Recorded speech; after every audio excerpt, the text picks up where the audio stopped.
Good morning, students, and I am going to teach you English Reader Part 7. And our first chapter is a poem, The Tempest. Tempest means Tufan, which was written by James T. Fields.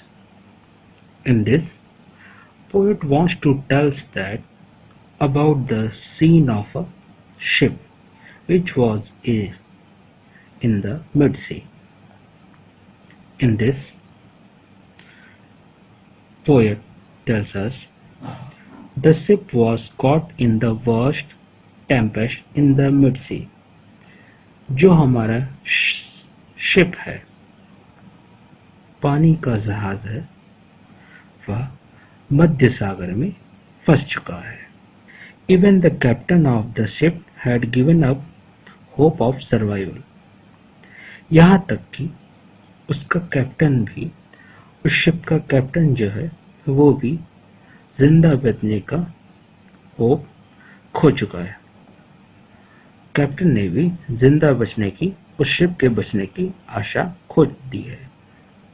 All were busy saying their last prayer when the little daughter of the captain brought hope in them. All were busy, सभी busy हैं, saying their last prayer, अपनी आखिरी प्रार्थना कहने में. जब वहां से पर सभी लोग अपनी अपनी पूजा कर रहे हैं, अपने अपने भगवान से प्रेयर कर रहे हैं, प्रार्थना कर रहे हैं, कैसे भी करके उनका शिप बच जाए. वहीं दूसरी ओर the little daughter of the captain brought hope in them. वहीं दूसरी ओर उन शिप के लोगों में वो जो कैप्टन था, उसकी लड़की भी उसमें एक पैसेंजर थी. उसके द्वारा कैसे कैप्टन्स में और उन बाकी के पैसेंजर में कैसे एक होप प्रेजेंट होती है, कैसे एक होप बर्थ लेती है, इसी को पोएट ने दिखाया है. So now this we are going to start our poem. We were crowded in the cabin. Poet क्या कह रहा है? We were crowded in the cabin. हम सभी एक कैबिन में क्राउड है. मतलब यहाँ क्राउडेड की मीनिंग तो होती है भीड़. यहाँ क्राउडेड की मीनिंग अलग है. यहाँ पर पोएट ने क्राउडेड को एज अ वर्ब यूज किया है. We were crowded in the cabin. हम सभी एक कैबिन में एकत्रित हुए हैं, इकट्ठे हुए हैं. Not a soul would dare to sleep. Soul की मीनिंग तो आत्मा होती है, लेकिन यहाँ पर कहना चाहता है नॉट अ सोल, मतलब एक भी सिंगल आदमी सोने की जरूरत नहीं करता, सोने की हिम्मत नहीं करता है. It was midnight on the waters. यह टाइम है मध्यरात्रि का. ऑन द वाटर्स, लहरों पर, समुद्र के बीच में यह टाइम हो रहा है. At the midnight,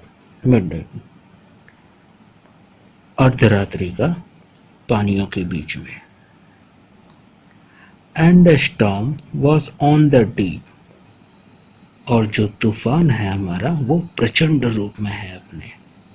to be shattered by the blast.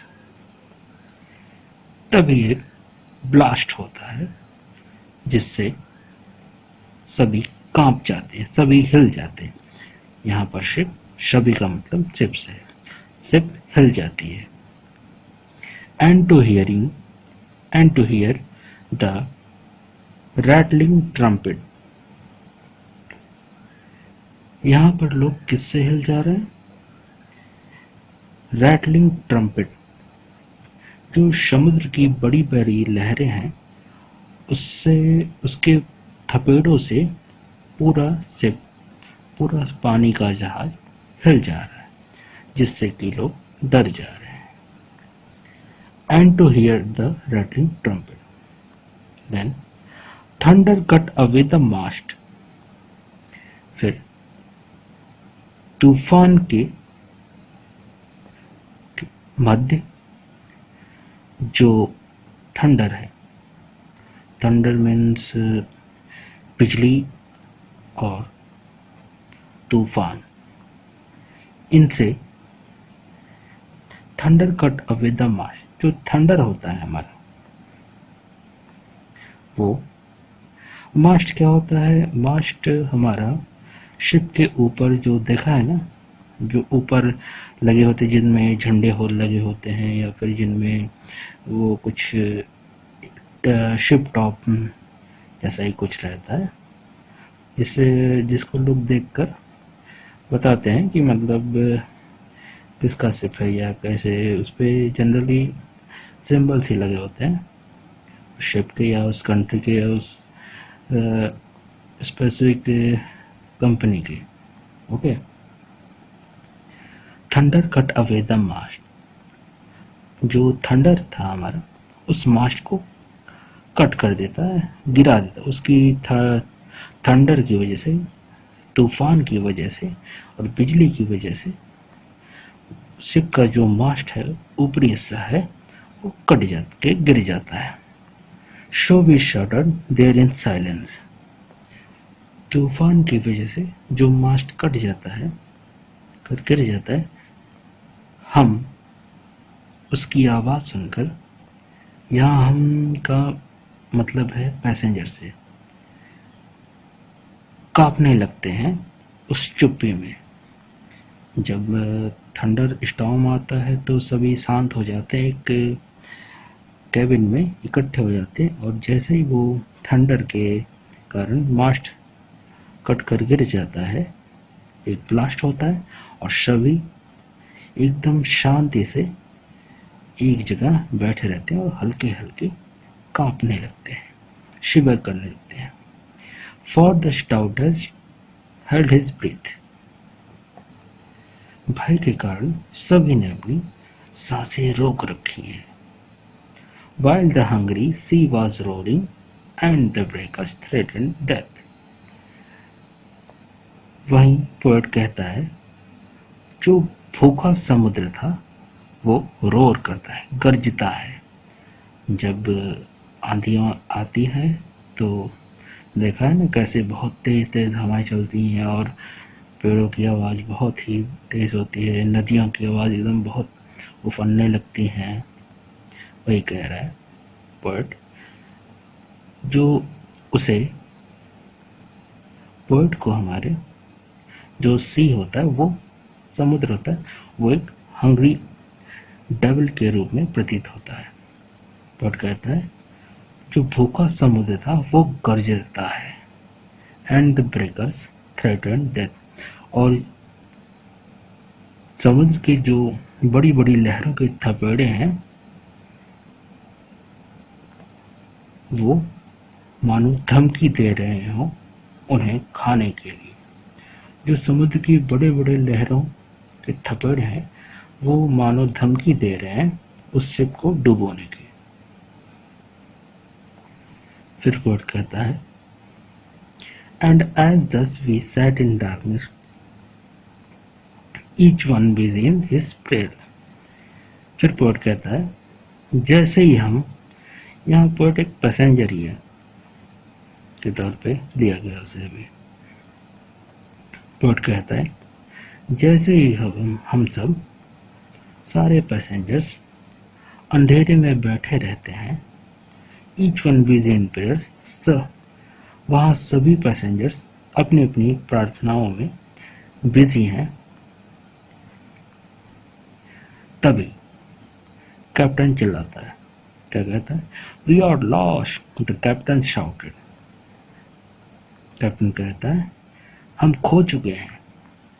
As he staggered down the stairs, जैसे ही वो लड़खड़ाते हुए सीढ़ियों से नीचे उतरता है, कहता है, सभी पैसेंजर्स कहता है, हम खो चुके हैं।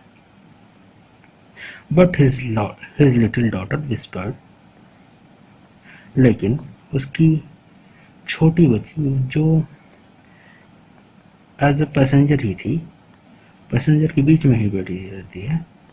कहती है, वो धीरे से विस्परिंग करती है, मतलब फुसफुसाती है।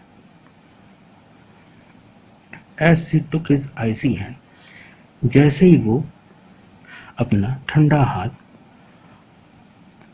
रखती है, ले आती है अंदर, कहती है, क्या कहती है? Isn't God upon the sea, just the same as in the land? यहाँ डॉटर क्वेश्चन कर रही है कैप्टन से। क्या कहती है? Isn't God upon the sea? क्या भगवान समुद्र के ऊपर नहीं है? Just the same as in the land, जैसा कि वह पृथ्वी पर रहते हैं, जैसा कि वो जमीन पर ऊपर रहते हैं भगवान, उसी तरह